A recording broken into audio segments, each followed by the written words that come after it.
previously on the lookout. 13th place, set 6 Gogeta BR. I believe this was Exodia build, but I'm not sure. I will check. If this is Exodia build, I'm going to flip a table. If this is Exodia build.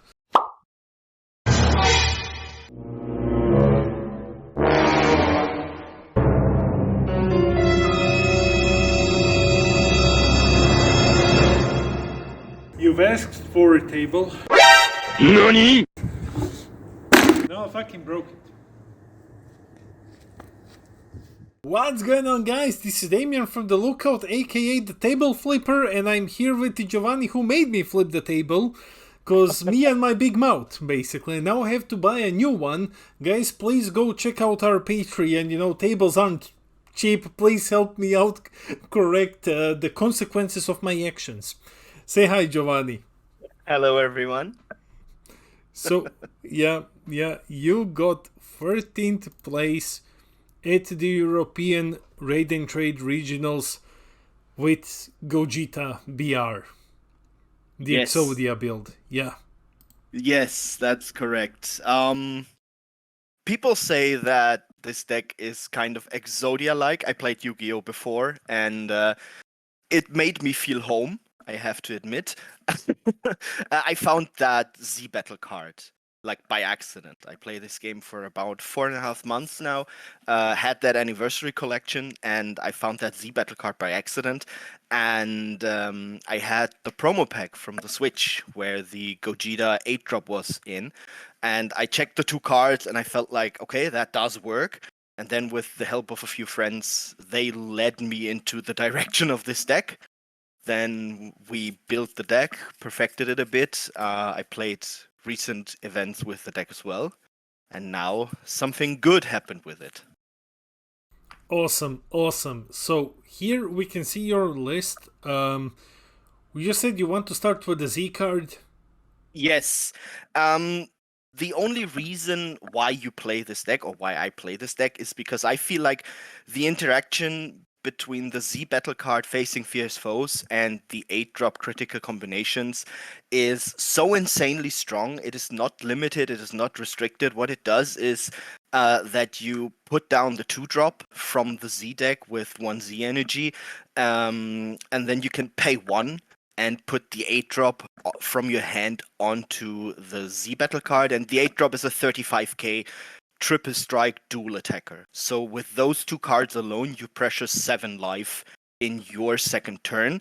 And that is the whole building, like the foundation of the deck. And then the idea is to get in as many swings as possible. And what helps us a lot with that is the whole fusion package we have with the 2 Vacu fusions, the other Gogeta Time for Payback fusion, and the fusion material package out with the Godly Auras and the Prepping for Fusion. Because all of those fusions do not cost us anything. They come without any energy cost.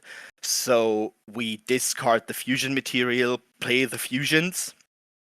And the important thing is that they can swing, and the Vacu fusions can recycle the fusion material from the drop zone back into our hand. So we literally would go only -1 card per swing, but the Godly Aura is where the Godly Aura cards are where the deck really shine, because Goku gives us a card from our life back to our hand every time we fuse with him, and Vegeta does search the top 7 card for a Gogeta card every time we fuse. And those effects are not once per turn, not limited whatsoever. So in the perfect world, in the optimal world, we fuse 3 times in a turn, we pick up 3 life, and we search for the 8-drop Gogeta, which is pretty insane, or for the 4-drop Gogeta. We swing with a 10k drop, with a 15k drop, put them into the drop zone, get the materials back, then put out the Gogeta fusion with 9k, which lets us draw a card. And so with this we can like develop even more pressure. A very neat thing as well that helps us a lot is our leader. because our front side leader can only flip when we are 4 or less life. But since we have the Godly Aura Goku, we can like reduce our life on our own terms. And we also have an activate main that we drop a Vegeta or Goku BR in order to draw 2 cards and pick up a life. So optimally, like if we win the dice roll or not, but that's a different story I will come to in a bit. So we, in our turn 1, we discard a card, draw 2 cards, pick up a life. We're at 7. Next turn, when we can start to swing because 2 energy is our crucial moment, we do that again. We go to 6 life, then we fuse 2 times, and then we're at 4 life, and we can swing with our activated leader. So we can flip the leader, draw a card, restand an energy. The important thing is to go to 2 energy because the Z battle card costs us 2. So we have to have 2 energy. It costs us 1 Z energy.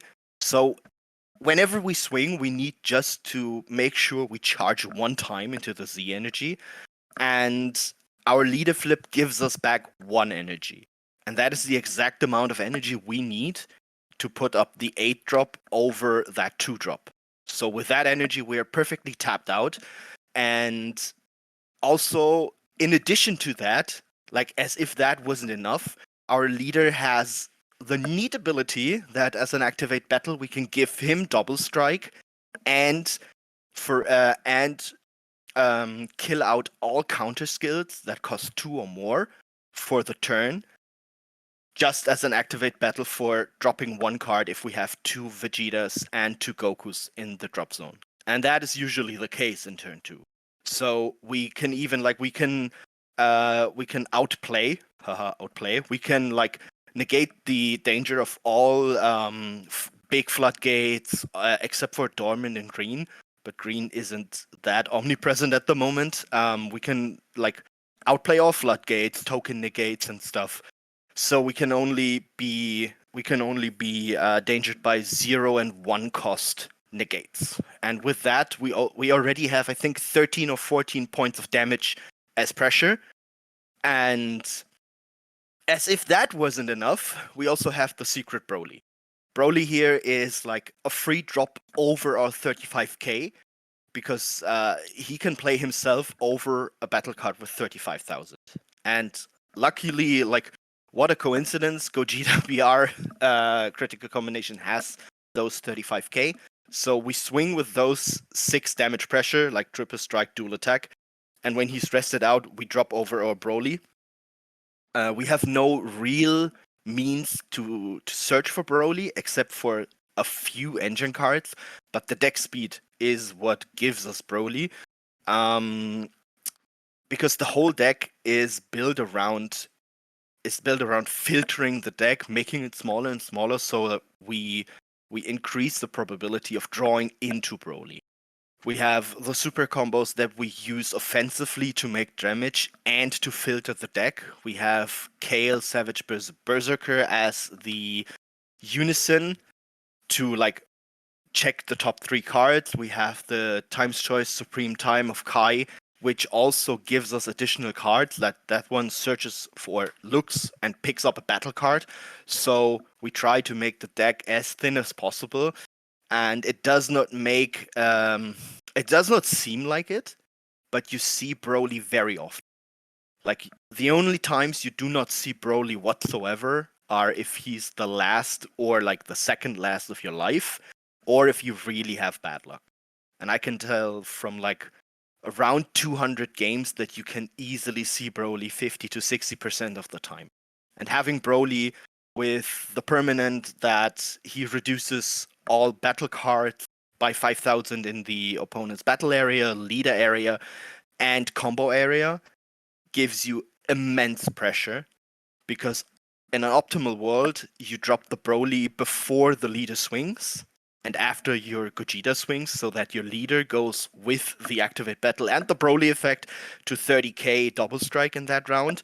Broly himself has 40k double strike, and whenever Broly's out, you literally cannot out-combo him. Because only in general, only 10k combos, super combos, or extra card works. But usually the opponent is on 1 energy or 2 energy. And that is like the optimal scenario.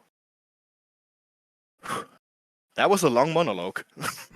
Yeah, that was a long monologue. Yeah.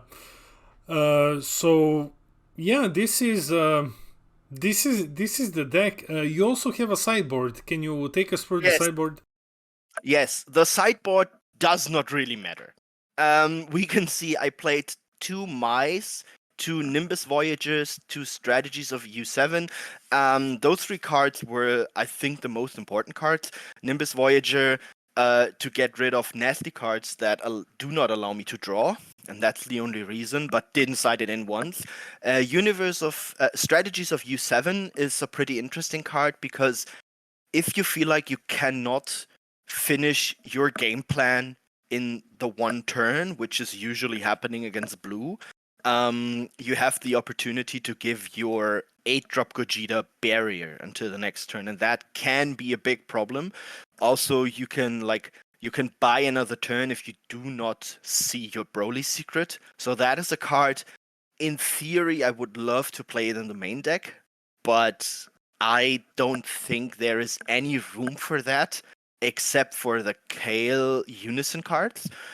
The other cards, V-Rays, Imposing Presence, Testing the Oppositions, and Unending Awakening were specifically for matchups where I felt like I could be out aggroed or I need to survive a lot of attacks. Usually I sided those in, like 2 cards, 3 cards, I sided in against Gogeta GT and against Sin. Because especially Sin throws around with a lot of double strikers and stuff. And V-Rays, I felt like it's not a bad card. Sometimes you need to restrict big attackers. And Max Power Kamehameha is just in there because a friend suggested me to play that card. So the side deck does not really matter at all, except for the mice and maybe the strategies of U7. Nice. So, guys, this is the deck. Giovanni, before we wrap up, do you have any shoutouts to give? Of course. First of all, shoutouts to the Lookout, because great content creators, a great guy, this Damien guy. I just started talking to him yesterday and he already warmed my heart. Also to all the Northern German players, the old team from Osnabrück and the Kame House server in Germany. And of course to everyone who knows me and my mama. Nice. Because I love my mom. Italians love their mom. Nice. So, thank you very much for joining us here at the Lookout. And yeah, guys, this has been the Gogeta Exodia profile. Please go check out our Patreon. I need to buy a new table now. And I'll be more, Giovanni taught me some humility. I'll be more careful about stuff that I say online. Yeah, you should be. I will find another opportunity to make use of that. Yeah. So guys, this has been the video. This has been Damien from the Lookout, and I'll see all of you in the next video.